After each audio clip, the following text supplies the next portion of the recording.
Hello everyone, तुम्हा सर्वांचं स्वागत आहे आजच्या या क्लास 12च्या इतिहासच्या लेक्चरमध्ये.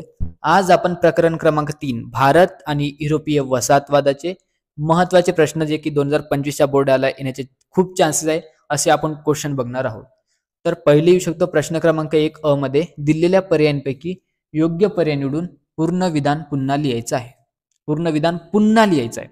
तर एक जे की स्टार मार्क आहे, अनेक वेळा आले, वास्को दी गामा हा डॉट डॉट देशाच्या दर्यावरती आहे. उत्तर असणार वास्को दी गामा हा पोर्तुगाल किंवा पोर्तुगीज या देशाच्या दर्यावरती आहे. दुसरा आहे इंग्लंडच्या डॉट डॉटने कंपनीला पूर्वेकडील देशामध्ये व्यापार करण्याचा परवाना दिला.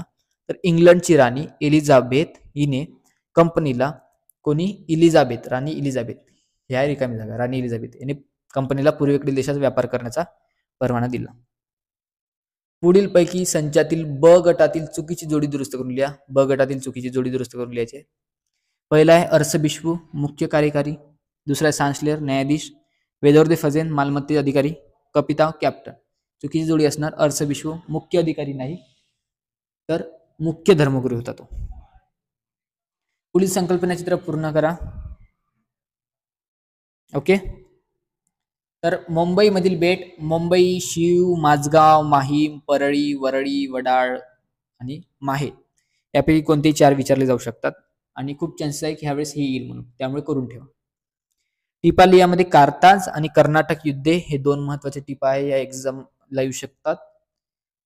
प्रश्न क्रमांक 4 ब पुढील विधाने सकारात्मक स्पष्ट करण्यासाठी पोर्तुगीजांनी लढा देणे भारतीयांना अवघड होते. त्याचबरोबर प्रश्न क्रमांक 5 तुमचे मत नोंदवासाठी सर्व धर्मियांसाठी पोर्तुगीजांची वागणूक सहिष्णुतेची नव्हती. प्रश्न क्रमांक 6 येऊ शकतो खालील प्रश्नांची सविस्तर उत्तर लिहा. Dutch United east India company म्हणजे डचांनी युनायटेड ईस्ट इंडिया कंपनी जी की डचांची होती तिला कोणकोणते अधिकार दिले. डच सरकारने युनायटेड ईस्ट इंडिया कंपनी हिला कोणकोणते अधिकार दिले ते लिहायचे आहे. तर या सर्व प्रश्नांचा सराव करा, याला पाठ करा, यातूनच क्वेश्चन येतील. ऑब्जेक्टिव्ह तर रटून घ्या, दिले आहे तेवढेच, त्यातूनच होईल. आणि ऑल द बेस्ट तुमच्या एक्झामसाठी. पुढल्या लेक्चरमध्ये 4, 5, 6, 7चे अपलोड होईल इम्पॉर्टंट क्वेश्चन उद्या. भूगोलच्या पेपराच्या दिवशी 8, 9, 10, 11. ओके, रिमेनिंग चॅप्टर खतम.